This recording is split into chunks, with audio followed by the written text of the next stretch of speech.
It's great to be here, and what a wonderful venue, eh? Amazing, and the food is wonderful, the company's wonderful. What a wonderful way to spend a Monday and a Monday evening. And I was asked by Sophie to come along and speak to you tonight. And she said, I want you to generate and develop the theme of AI, but I also want you to provoke people a little bit. So hopefully I can do that without opening my kimono or you having to sniff anything. So I'll kick off. So I'm going to be talking about collapse or catalyst, how AI-driven organizations will shape the future. And there is a serious point to this, because if you look out in the world at the moment, there's a lot of crises going on at the moment. And this is going to be one of the themes I'm going to sort of develop a little bit. Why are these crises happening? What can we do about them? Do we need to do anything about it? Do we have any responsibility to what's happening around us in the world? So I want to make the case in this talk that maybe we do. Maybe this is the time to lift our sights a little higher and speak to some of the challenges we see around the world that we are active participants in. So let's kick off. Collapse or catalyst. So I'm going to give you a talk of three parts. The first, I'm going to introduce the notion of the meta-crisis. Many of you will probably have heard of the poly-crisis. Meta-crisis is a kind of development on that theme, and I'll explain that in a minute. I'll talk a little bit also about how we navigate uncertainty, because crisis implies uncertainties, and sure enough, there will be many of those to come. And then I'll talk about value creation, really building on the work that Romy introduced earlier in the day, as a way of navigating, a kind of North Star to help us chart our way through more uncertain times. And I'll make the case for why I believe that is true. So let's start off with the meta-crisis, confronting a world in crisis. So one of the things we've been exploring in this conference, of course, is AI. But it's not just AI that's developing at a rate of knots. We are truly standing at the dawn of the greatest changes in science, medicine, and technology in human history. Everything that we've seen come up in the last decade or two, which has been transformational, is on the accelerating curve. And Kate and others have mentioned that earlier. Not only are we going to see massive breakthroughs in AI itself, but we're going to see huge breakthroughs. In fact, we're also seeing it at the moment in medicine. We're seeing it in drones. We're seeing it in new materials development. We're seeing it in rockets. We're seeing it in almost every frontier of innovation, a kind of acceleration. And what's interesting when we look a little deeper, why is it accelerating? Yes, there are more people around the world involved in innovation, so we're democratizing it, that's good. But also when you look a little deeper, what you see is AI itself is being used as a tool to further the development and accelerate the development in different frontiers of technology. So AI, as we know, is increasing in its power. It's also being used to increase the compute power on which it operates. So we get a double whammy effect. So AI is increasing exponentially, and as a tool to push forward every other frontier of innovation, it's accelerating as well. So as we go into the next 10 or 15 years, we ain't seen nothing yet. So the world's going to get a little bit crazy, a little bit weird in the next couple of years. But as well as and brilliant as all that technology is, we have some challenges that we have to face. Maybe for the first time, we've really got to look seriously as businesses, as institutions, at what's happening in the world.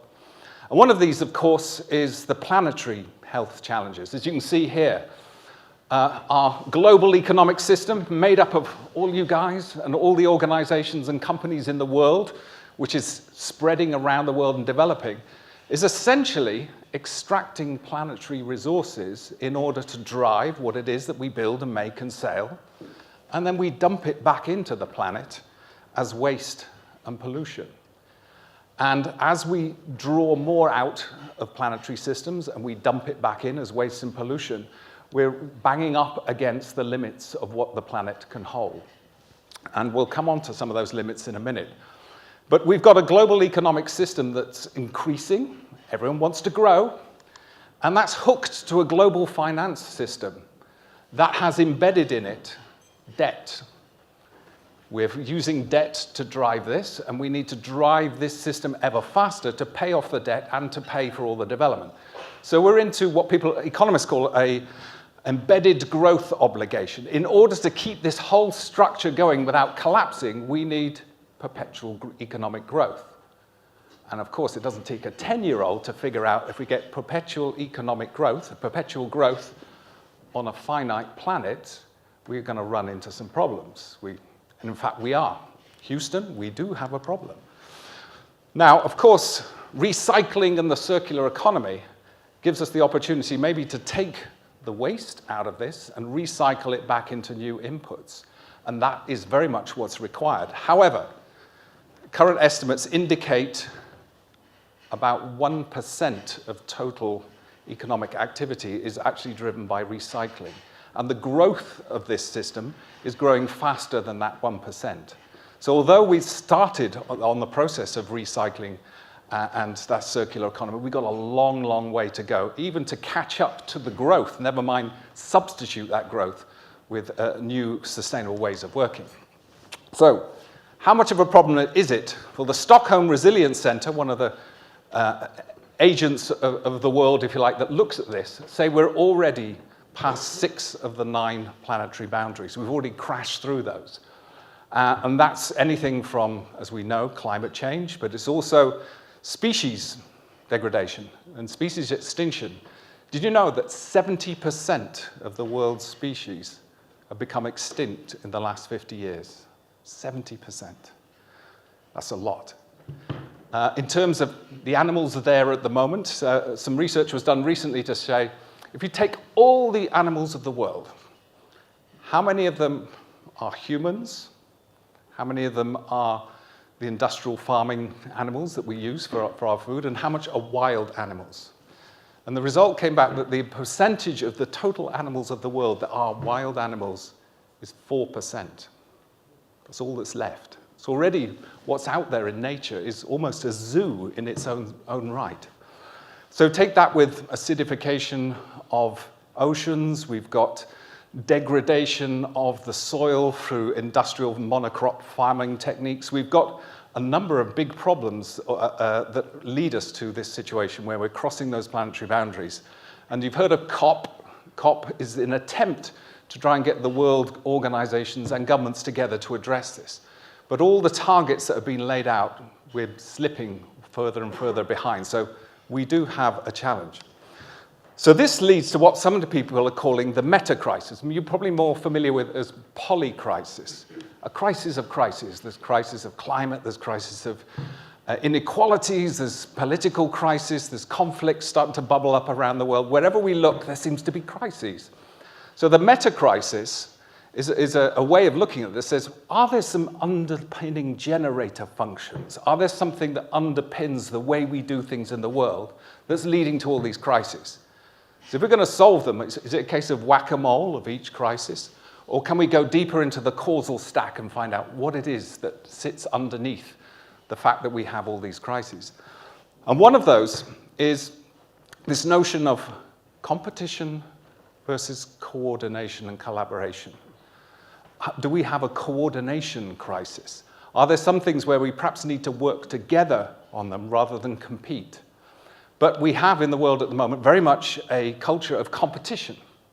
Competition dominates way more than collaboration. So if you think about competition, competition works in our businesses. We may even be competing with people in our own team for the bonus or the promotion, which means that we can maybe hold information that we might not share because that gives us maybe a leg up for that promotion or that bonus. We've got teams and individual departments competing each other with resources and for money and budget for the next year. And all of this, of course, creates politics. We know there's a lot of politics in our organization, and that politics creates friction, which means the friction stops us from being able to do as much as we could do if we were more collaborative. But then, of course, organizations are competing with organizations. Who's going to win in particular markets? And then take that up, countries are competing against countries. Now, in some ways, that creates an energy for innovation. But in other ways, it also means that with the incentive systems that we layer on top of that, which are often very short-term ones, we've got to hit the quarterly numbers, we've got to hit the year end, we've got to keep the shareholders happy, we're optimizing for short-term gain at the expense of longer term. And what that leads is a kind of race to the bottom. If I don't win in this particular market, then my competitor's going to win. So how do I lower my costs? I can outsource maybe some of my low cost or low wages to a third world country, and now I can buy stuff in at lower price and I can compete against my competitor. If I dump my pollution in the river when no one's looking, I can lower my costs. I can do better. I'll be more successful. My shareholders will be really, really happy. So this notion of externalities, you've heard of those that a lot of economists talk about, is where we're actually contributing harms to the world because we can push things off the balance sheet, we can make the profit, we can get ahead and be successful. Now, of course, if we're doing that on an industrial scale and everyone doing it, we get to this position where the blowback of all those externalities are now starting to come back and haunt us, and that's largely what's happening. So the meta-crisis, in part, where do we need to collaborate and coordinate so we don't break the system? And where do we compete? We need to rethink that balance. Also, we need to think more long-term rather than short-term, because short-term drives these crazy, crazy dynamics. But also, we've got technology, as we said, which is becoming more and more powerful. And technology, like any technology, we concentrated on the plus sides, the upsides, the things that we can do with technology.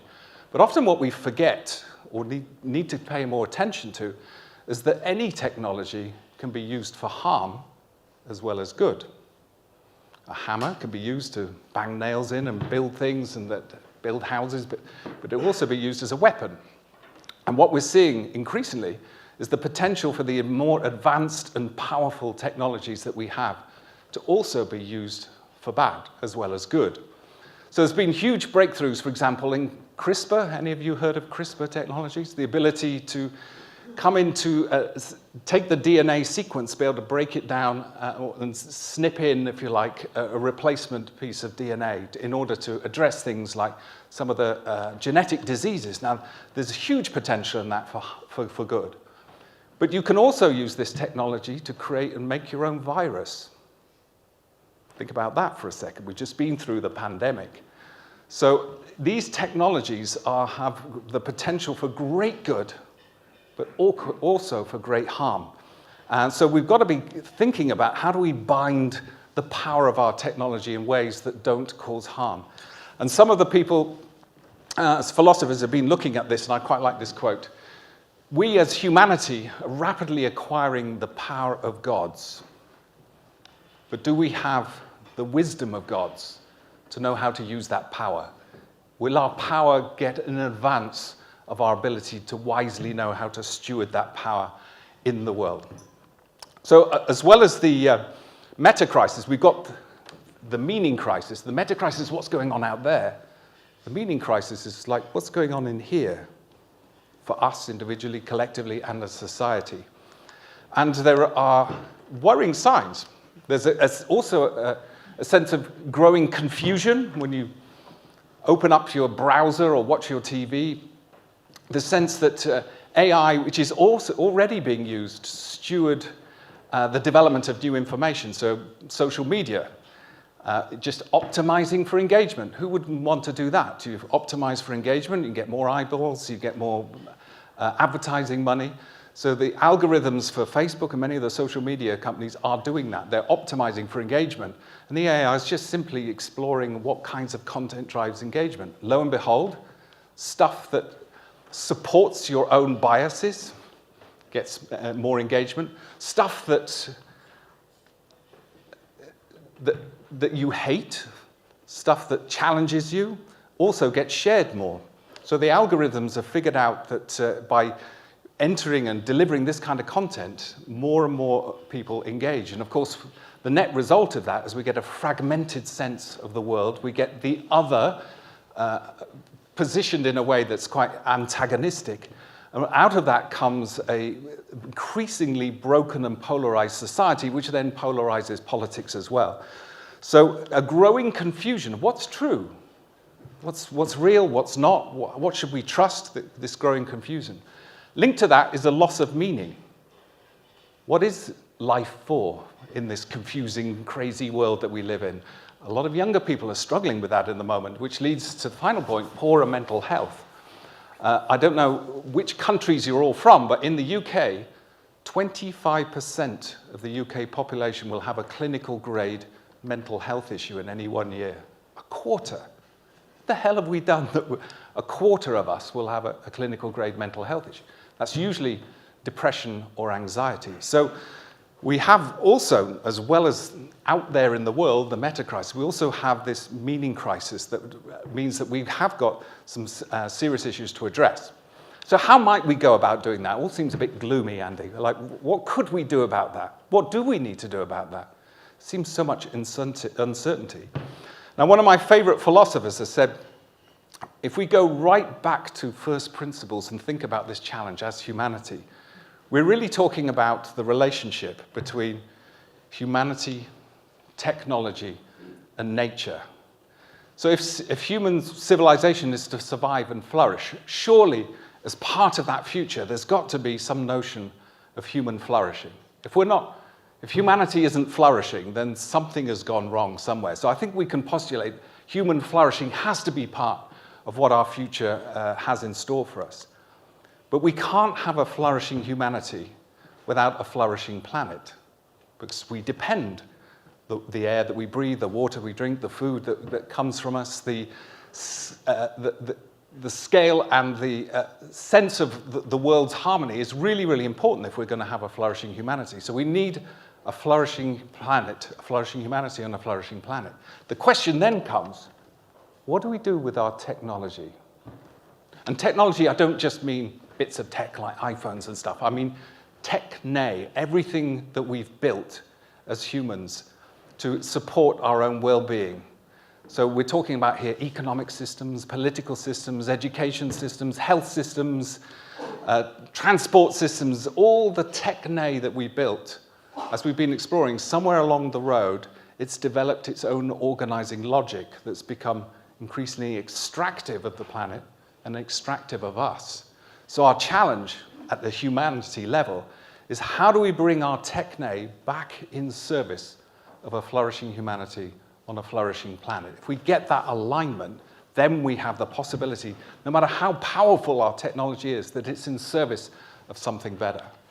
So if our techne is in service of a flourishing humanity and a flourishing planet, what does that mean for transport? What does that mean for politics? What does it mean for economics? What does it mean for pharma? What does it mean for whatever industry you're in? What is ours to do in service of that bigger picture?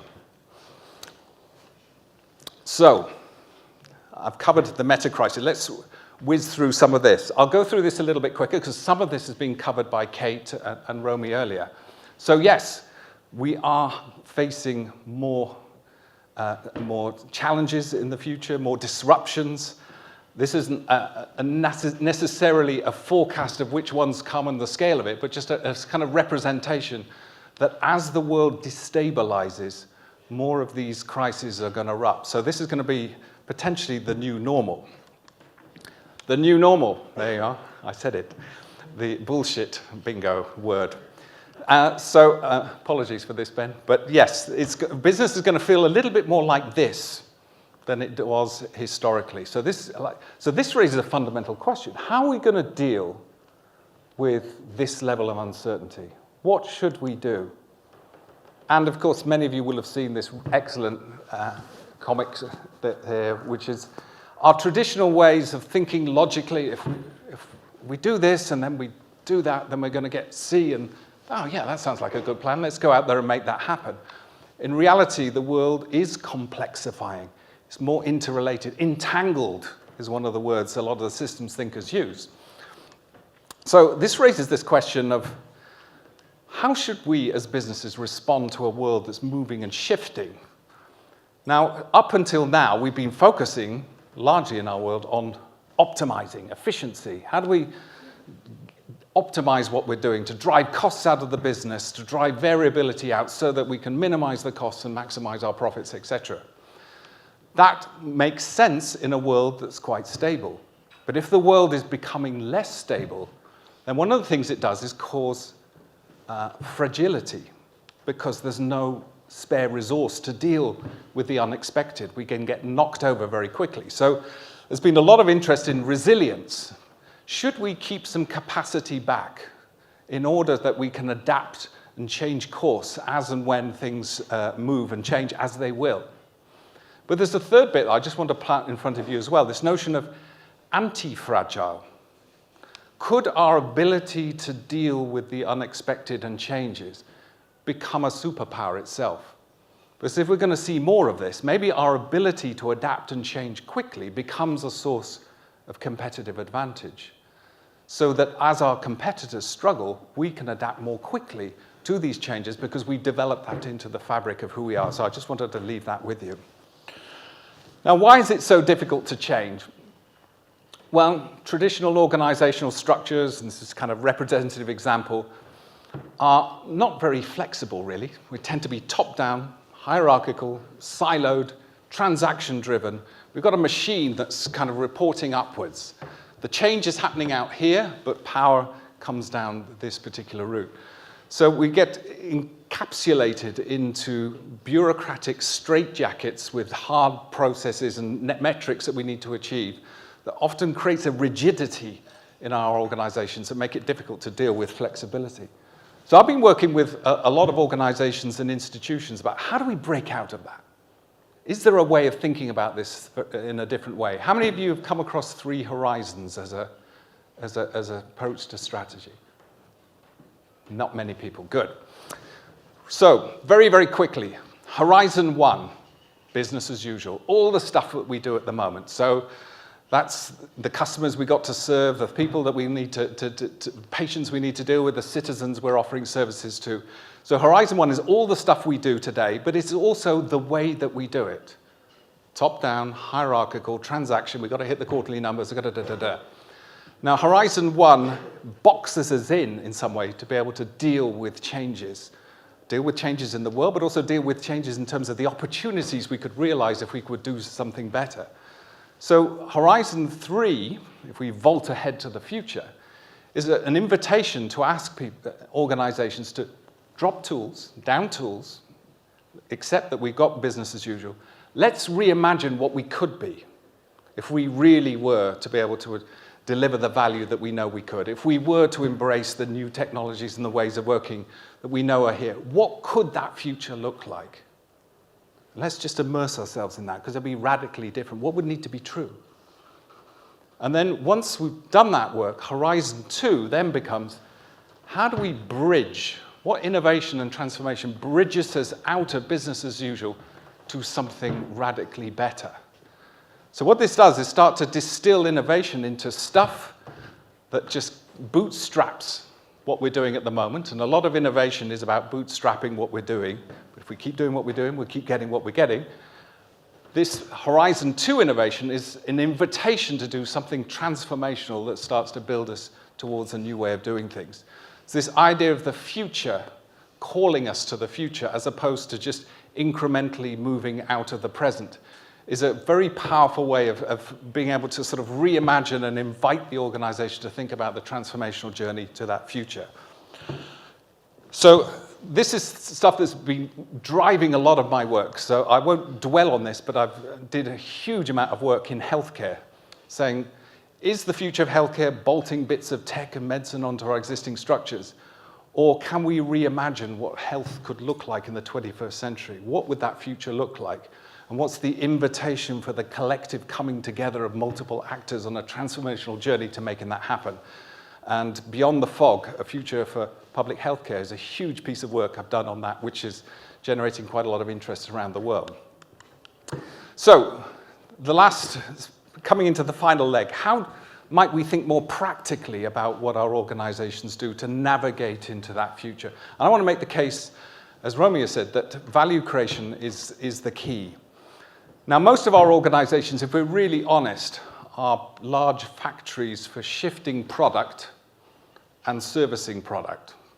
The decisions of what we're going to offer have been made. We're pushing product out there in the world.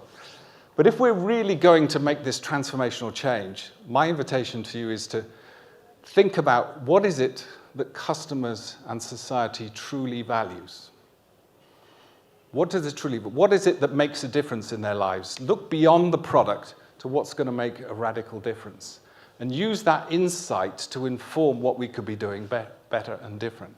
Let me give you a couple of examples to bring it alive. So one of the companies I was following quite closely in the finance area was Monzo. Anyone a Monzo customer? Monzo customer? Yes. For a while, they were the fastest growing bank in the UK, with almost no marketing. Why? Because when they entered the market, didn't think about, we're going to offer an alternative banking service on a small screen to compete with the big banks. They completely reframed that it's actually not about banking as we've historically thought about it. It's about how do we help customers manage their money? Let's think about it, because that's essentially why people have banking. How do customers want to manage their money? Let's go and ask them. Let's understand what that actually cashes out as, and let's build an offering that helps people manage their money more effectively. So starting by thinking about what are customer needs? What are the jobs to be done? If any of you are familiar with that framework from Clayton Christensen, people don't buy products and services because they want products and services. They buy products and services because it helps a customer get a job done. What is the job they're trying to get done?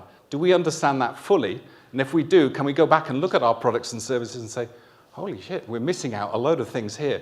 Let's use that as an opportunity to develop a value proposition to things that really matter to customers and really matter to society. And those companies that do well at that are advancing strongly.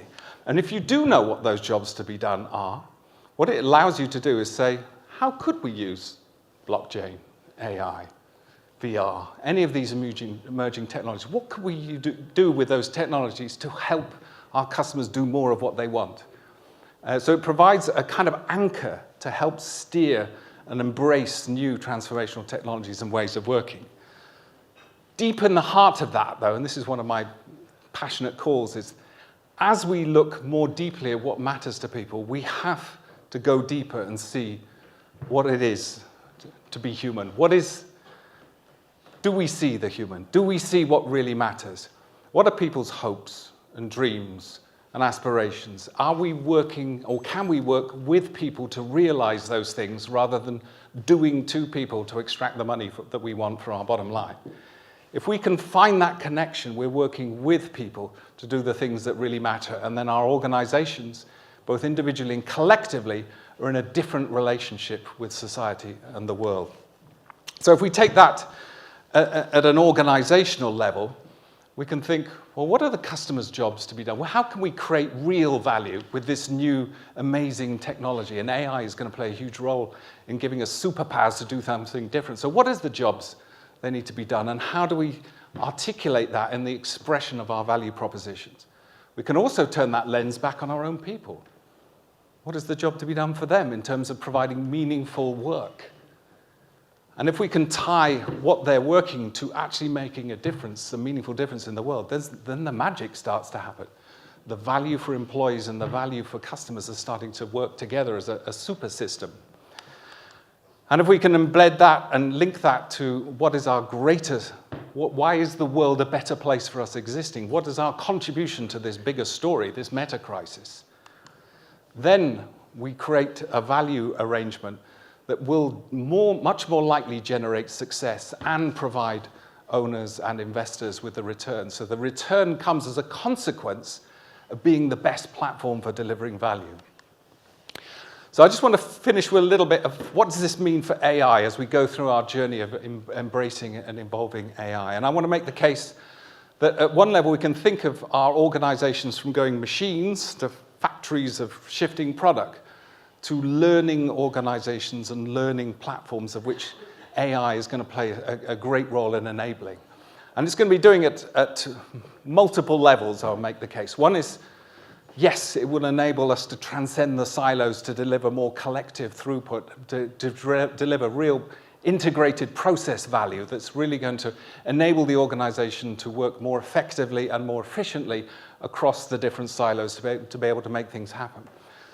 But that process value really needs to sit in the context, as we've been talking about, of customer value. How do we mobilize the instruments and all parts of our organization in service of creating customer value? Do we really know what that means? And then can we drive this system to be able to deliver and orchestrate coherent action across the organization that maximizes the value for the customers and therefore the organization?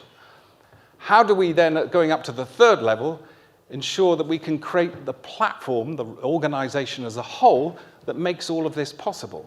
So what have we got to learn as an organization and track and measure to be able to do this potentially across multiple product categories and multiple markets? We need to become a platform for value creation. And how is AI and the shifting of knowledge and information in real time going to be doing that? And then if we do look bigger still, what is the role of our organization in terms of society, in terms of the addressing some of the questions of the meta-crisis? What is ours to do in this bigger story? Do we see and understand and measure that and bring that into our holistic understanding of what an organization of the future can do? If we do those things, I think we have a chance and opportunity for business not to just be optimizing around the legacy models of extraction, but to truly become platforms for creating value.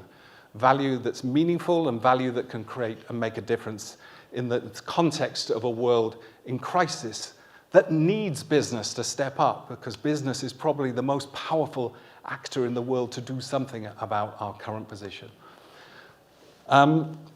Measuring what matters. I love this quote, so I just have to put it there for you. It's from Robert Kennedy, and it's really sort of a challenge for us to be careful of what we're measuring. And he's using GDP as a kind of a quantification measure. So he says, measuring what matters. Gross national product does not allow for the health of our children, the quality of their education, or the joy of their play. It does not include the beauty of our poetry, or the strength of our marriages, the intelligence of our public debate, or the integrity of our public officials. It measures neither our wit nor our courage, neither our wisdom nor our learning, neither our compassion or our devotion to our country. It measures everything, in short, except that which makes life worthwhile. And there's something really powerful in that insight that I think we need to retain and think about as we think about how our organizations contribute to that. So, in a world in crisis, my call to you, my provocation, which Sophie asked for, is let our organizations not just be profit-maximizing engines, but be a beacon for better business and for a better world. If we can't, as the business community, embrace this, then we're in for quite a stormy future. So that's my provocation for you. Future is not something we enter, can be. And that future, if we stumble into it, I think looks quite challenging. It's a future is something that we can create. Okay? And in this era of powerful new technology, AI-enabled organizations have the opportunity not just to optimize what we do, but to create something of that better future for us, for our children, children's children, and for the stewardship of a world that's increasingly in crisis. Anyone interested in the work I do, especially around healthcare, Imperial College have contracted me to be a program director for a program that really takes many of these ideas. How do we go from silos that are optimizing for metrics at a local level to a systemic way of transforming health for the benefit of populations? And a lot of the ideas you've heard today are part of that program, obviously going into a lot more detail. But that is my talk to you. Hopefully you found that interesting. Hopefully, Sophie, I made it provocatory enough. And with that, I will finish. Thank you very much.